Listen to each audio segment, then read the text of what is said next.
Hi friends, welcome to Kovai Arusuvai Samayal. இன்றைக்கி நம்ம வீடியோவில் எலுமிச்சை ஊறுகாய் எப்படி செய்கிறதுன்னு பார்க்க போகிறோம். நான் ஒரு 8 எலுமிச்சம்பழத்தை எடுத்து நல்லா கழுவி வச்சுருக்கேங்க. இப்போ இதை நம்ம பொடி பொடியாக கட் பண்ணி எடுத்துக்கலாம். பாருங்கள், எலுமிச்சம்பழத்தை இந்த ஷேப்புக்கு சின்ன சின்னதாக கட் பண்ணி எடுத்துக்கோங்க. பாருங்கள், இந்த அளவு கல்லுப்பு ஆட் பண்ணிக்கலாம். ஆட் பண்ணி விட்டுட்டு நல்லா அப்படியே பரட்டி விடுங்க. 3 to 4 days இந்த லெமன் நல்லா உப்பில் ஊறணுங்க. உப்பு போட்டு பரட்டி விட்டுட்டு ஒரு தட்டு போட்டு மூடி வச்சுருங்க. அந்த 3 days நல்லா காயும் போது ஒரு நாளைக்கு ஒரு தடவை எடுத்து இந்த எலுமிச்சம்பழத்தை நல்லா பரட்டி விட்டுருங்க. உப்புலேயே இந்த எலுமிச்சம்பழம் ஊறட்டும். 3 நாள் கழித்து பார்க்கலாம். பாருங்கள், 3 நாள் கழித்து பார்க்குறேன். இந்த எலுமிச்சம்பழம் நல்லா உப்பில் ஊறிச்சுங்க. இப்போ இதை எப்படி தாளிக்கிறதுன்னு பார்த்துடலாம். அடுப்பில் ஒரு பேன் வச்சுக்கோங்க. பேன் ஹீட் ஆனோனையும் 1 டீஸ்பூன் கடுகு போட்டுக்கோங்க. 1 டீஸ்பூன் வெந்தயம் போட்டுக்கோங்க. இப்போ இதை நல்லா ட்ரையாக வறுத்தெடுத்துக்கலாம். பாருங்கள், இந்த அளவுக்கு செவக்க வறுத்துட்டு அடுப்பு ஆஃப் பண்ணிடுங்க. இப்போ மிக்ஸி ஜாரில் போட்டு பொடி பண்ணி எடுத்துக்கலாம். பாருங்கள், மிக்ஸி ஜாரில் போட்டாச்சு. இப்போ அரைச்சி எடுத்துடலாம். பாருங்கள், இப்போ நைஸாக அரைச்சி எடுத்தாச்சு. அடுப்பில் ஒரு பேன் வச்சுக்கோங்க. பேன் ஹீட் ஆனோடனே ஒரு 5 டேபிள் ஸ்பூன் நல்லெண்ணெய் ஊற்றிக்கோங்க.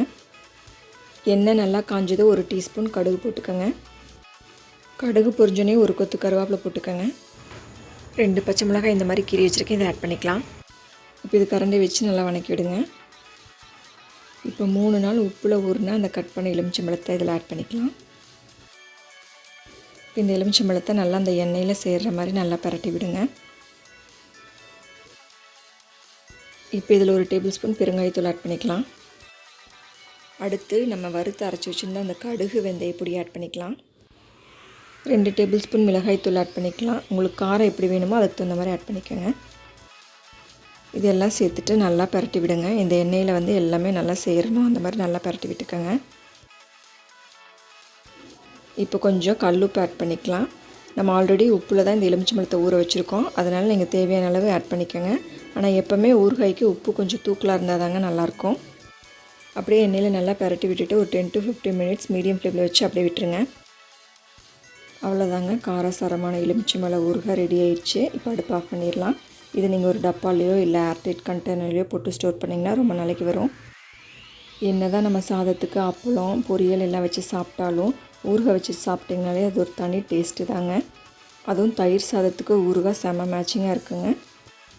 இந்த எலுமிச்சம்பழத்தை எண்ணெயில் தாளிச்சதுக்கப்புறமா ஒரு 2-3 days கழித்து பார்த்திங்கன்னா எண்ணெயில் நல்லா ஊறி இருக்குங்க. அதுக்கப்புறம் டேஸ்ட் பண்ணி பார்த்திங்கன்னா ரொம்ப நல்லாயிருக்கும்.